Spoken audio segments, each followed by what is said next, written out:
continuing along, this is where things could really start to get gray and questionable for the future of the Florida State football team, but more importantly, the program. A source stated, quote unquote, if the ACC doesn't implode, Florida State could be in a dangerous spot.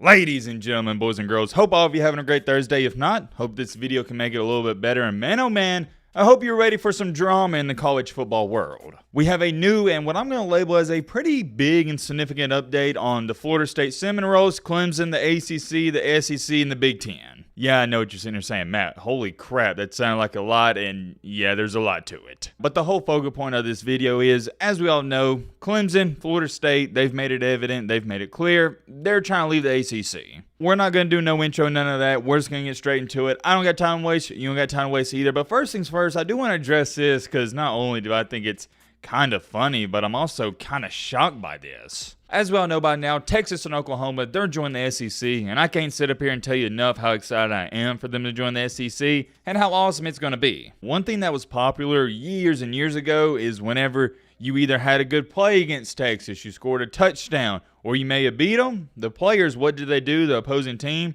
They did the horns down. The Big 12 didn't like it, and they officially banned it, and if you did it, you're getting a 15-yard penalty. Well, yesterday, it was made official that if a team does the horns down, I guess you'd say sign to Texas, there's not going to be a penalty. I think that's great for the game, and I didn't like how the Big 12 did away with it in the first place. It goes back to something the old ball coach said, Steve Spurrier, when he was running up the score on teams at Florida. It's the defense's job to stop you. If you're a Texas player or fan, you're somehow affiliated with the team or program, if you don't want them to do the horns down thing, then beat them. Another thing, too, is I never got the sense and vibes, and I could be wrong on this, let me know in the comment section, Texas fans, that the Texas fan base was extremely mad about it in the first place. It was more so at the Big 12. Sure, Texas fans may not be fond of it when somebody scores a touchdown and does the horns down, but it didn't enrage you to the point where you're like, oh my goodness, we got to get this out of the game. This is a disaster for the sport. To me, it was never that big a deal. Glad the SEC is going to let it slide.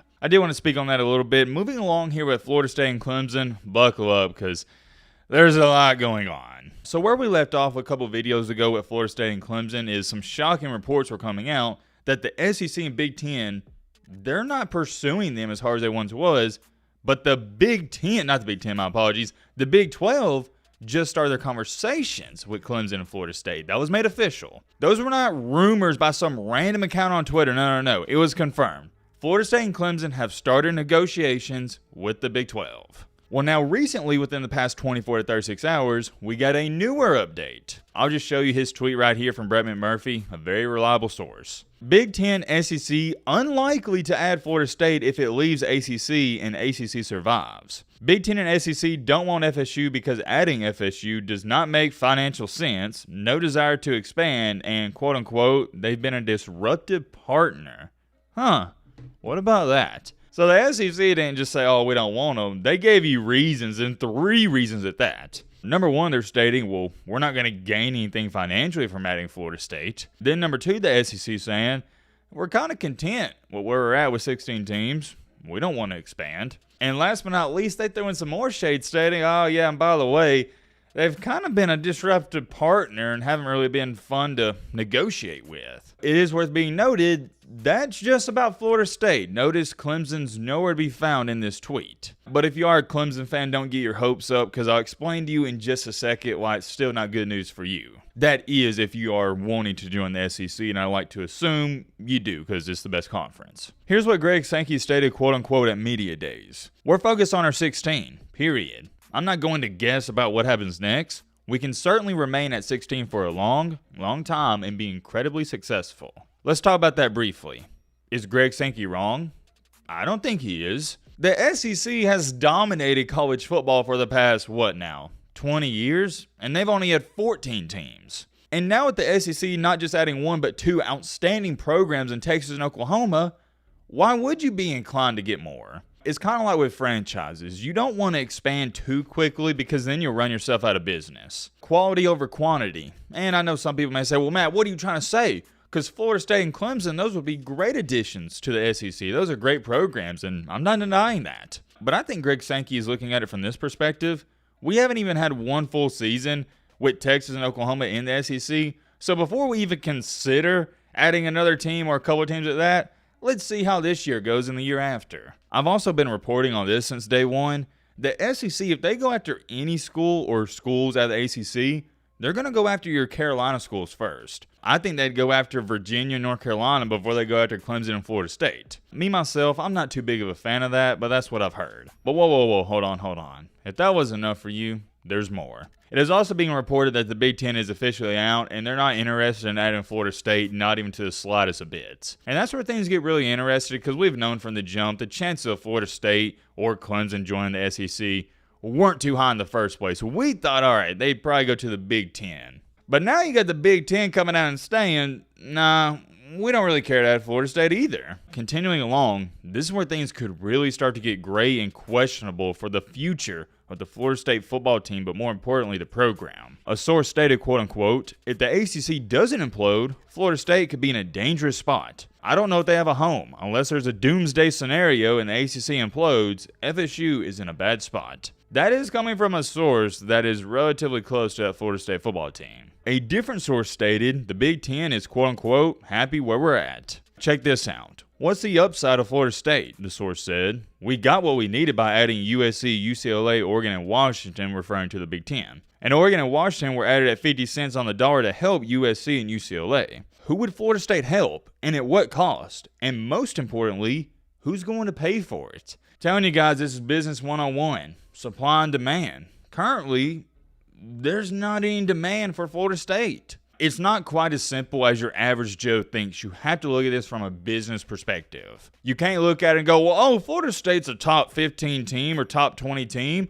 The SEC and Big Ten should be going after these guys. No. It's way deeper than that. It's business 101. The Big Ten and SEC, they're looking at Florida State and going, okay, we know what we bring to the table, but what do you bring? And currently, as where it stands, Florida State's not bringing enough to even entice the SEC or Big Ten, not even to the slightest. Which is kind of dangerous for Florida State, because I don't get the sense and vibes that their fans are going to be too content with joining the Big 12. Maybe they would be, I don't know. We'll cross that bridge when we get there. Here's what another Big Ten source stated. It's not about FSU getting out of the ACC granted rights. They're not a fit. There are too many negatives. They've proven to be a disruptive partner. Even if you got them in a similar discounted rate as the Oregon and Washington deal, do you trust them as a partner? Here's where things get interesting. There's also Florida State's Association of American Universities, AAU, status to consider. Every Big Ten school is a member of the prestigious AAU, except for Nebraska, which was an AAU member when it joined the Big Ten in 2010, but currently is not.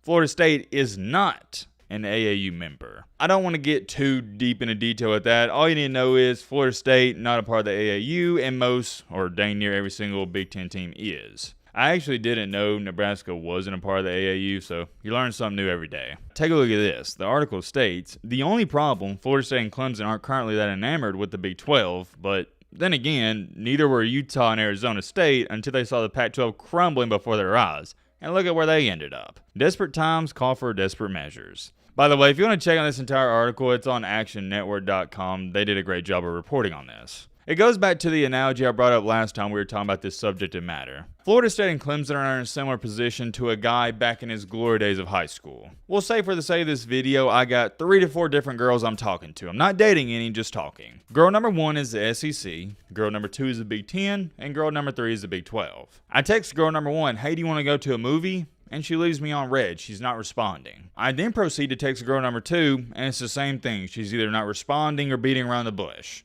Girl number 1 and 2, not looking good. So I hit up girl number 3, my last resort, and she says, oh yeah, I'd be down to go to a movie. The problem with that is I'm not too infatuated with girl number 3. I don't want to go to a movie with her. I'd rather go with girl number 2 or 1. That's where Florida State's at right now, and same thing for Clemson. They're like, well, I guess I'll go if they got to go to the Big 12. To go on top of all this, another thing I found interesting, by the way, shout out to Greg Swaim. He's pretty much the guy to go to on Twitter if you want updates on all this conference realignment stuff. He tweeted out that Florida State and Clemson have to make a decision by August 15th. Why that exact date, you may ask? Because if they don't, they have to stay at the ACC through the 2025 season. If this does come to fruition, here's what your Big 12 East and West will look like. Or at least this is what I'm assuming it would look like. On the East, you'd have UCF, Florida State, Clemson, West Virginia, Cincinnati, Iowa State, K-State, Kansas, so your Kansas schools, and Oak State. On the West, you got everybody else, and I'm going to continue to say this. As a Clemson or Florida State fan, kind of bittersweet, right? Because, yeah, you don't necessarily want to go to the Big 12, but this is going to be a conference that more likely you're going to be a favorite to win if you're a really good team. Whereas if you go to the Big 10 or SEC, whew, it's going to be brutal. Oh yeah, by the way, before we end off this video, I want to address this comment. This was on the previous video we did talking about the realignment stuff. I called it 6 months ago and you all said I was done for it. Well, my friend, if you did call it, I gotta give you a ton of respect and credit because I don't know how you saw this coming. I did want to give some recognition and props there. If you gotta ask me my 2 cents on what I think is gonna happen, I have a hard time believing that Florida State or Clemson are actually going to leave the ACC anytime soon. They're in such a weird position because they don't really want to go to the Big 12, and since they're not really wanting that, they're not going to be encouraged to make an irrational decision very quickly. When I say quickly, let me clarify, I'm talking about within the next couple of months. But where things start to get dicey is with the ACC, it's not a matter of if, it's a matter of when. Are they going to crumble? They will crumble. I don't know if it's going to be in 2 years, 4 years, 6 years, 8 years. They're going to fall apart like the Pac-12. And Florida State and Clemson does not want to be a part of it when that goes down because then you have no leverage. Because right now you can tell the Big 12, oh, well, we'll just stay in the ACC. Everything's kosher here. But if you're no longer a part of a really good conference, then the Big 12 or Big 10, whoever, they can lowball you. There's a lot to this, and we didn't even talk about all of it. We'll end it off here. Let me know your thoughts and all this down below. But